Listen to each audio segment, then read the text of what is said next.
ونستعينه ونستغفره ونؤمن به ونتوكل عليه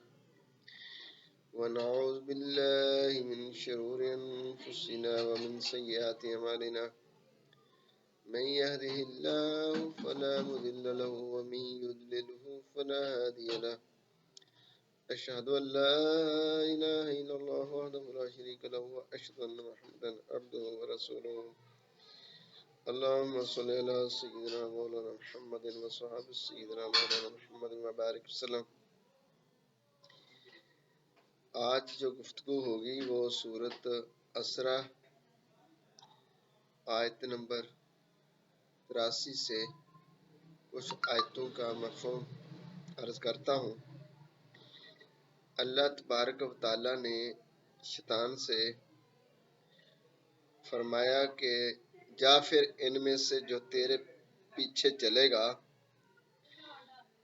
تو ہم ان سب کو جہنم میں ڈال دیں گے، مکمل اور بھرپوس ان کی یہ سزا ہوگی، اور تو آواز سے بہکائے اور ان کے دلوں میں گناہ کے وسوسے پیدا کر اور ان پر اپنے سواروں کو، پیادوں کو، ان پر اپنی فوج چڑھا اور ان کے مال اور اولاد میں اپنا حصہ لگا لے اور ان سے خوب وعدے کر لے۔ حقیقت یہ ہے کہ شیطان ان سے خوب وعدے کرے گا اور وہ دھوکے کے سوا کچھ نہیں ہوں گے، اور یقین رکھو کہ جو میرے بندے ہیں وہ ان پر تیرا کوئی بس نہیں چلے گا، اور تیرا پروردگار ان کی رکھوالی کے لیے کافی ہے۔ پھر فرمایا تمہارا پروردگار وہ ہے جو تمہارے لیے سمندر میں کشتیاں لے کے چلتا ہے، تمہارے لیے کشتیاں چلاتا ہے اور تم اس کا فضل تلاش کرتے ہو،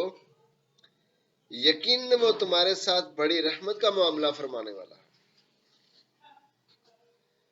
اور جب سمندر میں تمہیں کوئی تکلیف پہنچتی ہے تو جن دیوتاؤں کو تم پکارا کرتے ہو وہ سب غائب ہو جاتے ہیں، اللہ ہی ہے وہ جو باقی رہتا ہے۔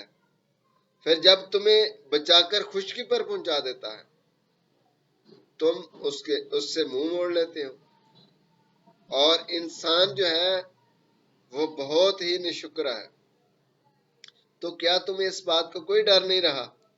کہ اللہ تمہیں خشکی کے ایک حصے میں دنسا دے یا تم پر پتھر برسا دے، پھر تمہیں اپنی رکھوالی کے لیے کوئی نہ ملے؟ اور کیا تم اس بات سے بھی بے فکر ہوگے کہ وہ تمہیں دوبارہ اسی سمندر میں لے جائے اور تم پر ہوا طوفان بھیج کر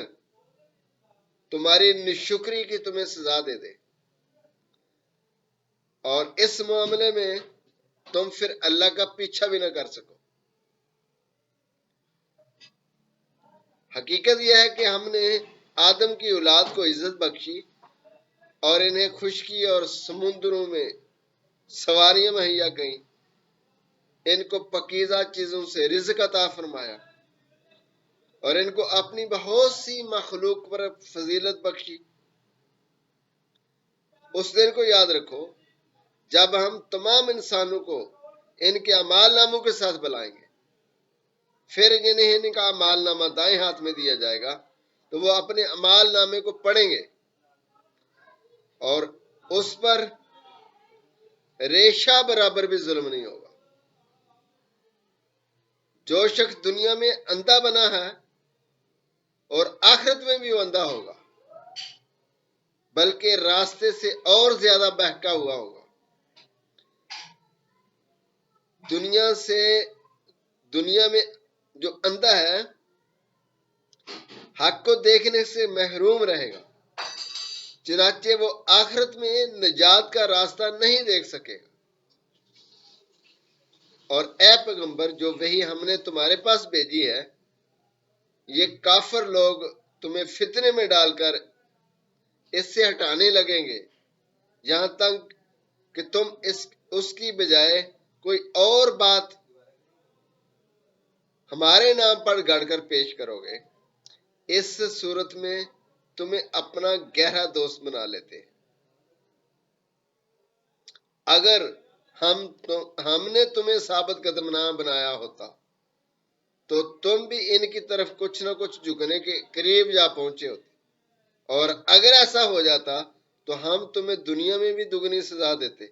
اور مرنے کے بعد بھی دگنی دیتے، اور پھر تمہیں ہمارے مقابلے میں کوئی مددگار نہ ملتا۔ اب دیکھنے کی بات یہ ہے، حضور سرور کائنات صلی اللہ علیہ وسلم کو اللہ تعالیٰ نے ہر قسم کے گناہوں سے معصوم بنایا ہے۔ اس کی بنا پر آپ ہر موقع پر ثابت قدم رہے، اگر یہ آپ سے کافروں کی بات ماننے کا دور دور تک اہتمام نہیں، لیکن آپ صلی اللہ علیہ وسلم کے لیے بھی فرضی نافرمانی کی صورت میں سزا کا تذکرہ کر کے اللہ تعالیٰ نے یہ بات واضح فرما دی ہے کہ کسی بھی شخص کے لیے اللہ کی بارگاہ میں مقرب ہونے کا اصل مدار اس کے اعمال پر ہے۔ کوئی شخص کتنا ہی مقرب ہو، اگر گناہ کا ارتکاب کرے گا تو سزا کا مستحق ہوگا، بلکہ مقرب ہونے کی وجہ سے اس کو دگنی سزا دی جائے گی۔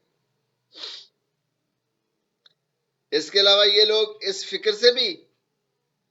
فکر میں بھی ہیں کہ اس کی سرزمین سے مکہ سے تمہارے قدم کو اٹھا دیں تاکہ تمہیں یہاں سے نکال کر باہر کر دیں، اور اگر ایسا ہوا تو یہ بھی تمہارے بعد زیادہ دیر یہاں نہیں ٹھہر سکیں گے۔ یعنی آپ صلی اللہ علیہ وسلم مکہ مکرمہ سے ہجرت فرمانے کے بعد یہ کافر لوگ بھی مکہ مکرمہ سے زیادہ دیر نہیں رہ سکیں گے، چونکہ ایسا ہی ہوا۔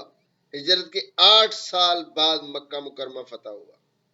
اور 9ویں سال تمام کافروں کو یہاں سے نکال کر باہر کر دیا گیا۔ یہ ہمارا وہ طریقہ کار ہے جو ہم نے اپنے ان پیغمبروں کے ساتھ اختیار کیا تھا جو ہم نے تم سے پہلے بھیجے تھے، اور تم ہمارے طریقے میں کوئی تبدیلی نہیں پاؤ گے۔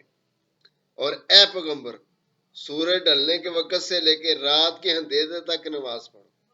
اور فجر کے وقت قرآن پاک کا اہتمام کرو، تاکہ فجر کی تلاوت میں مجمع حاضر ہوتا ہے۔ یاد رکھو، فجر کے وقت مجمع مراد کی ہے، فرشتے حاضر ہوتے ہیں۔ سورج ڈلنے کے بعد جو نماز ہے وہ اندھیرے کی نمازیں، یعنی ظہر،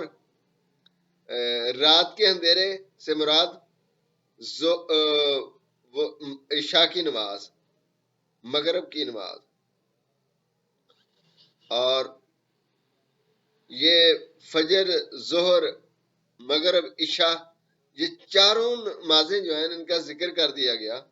اور فجر کا الگ سے ذکر کیا۔ اس وقت لوگوں کو نماز کے لیے اٹھنا پڑتا ہے، جس میں دوسری نمازوں کے مقابلے میں زیادہ مشقت ہوتی ہے، اس لیے اس کو خاص اہمیت کے ساتھ الگ ذکر فرمایا ہے۔ اکثر مفسرین نے اس کا یہ مطلب بیان کیا ہے کہ صبح کی نماز میں جو تلاوت کی جاتی ہے اس میں فرشتوں کا مجمع حاضر ہوتا ہے۔ حدیث سے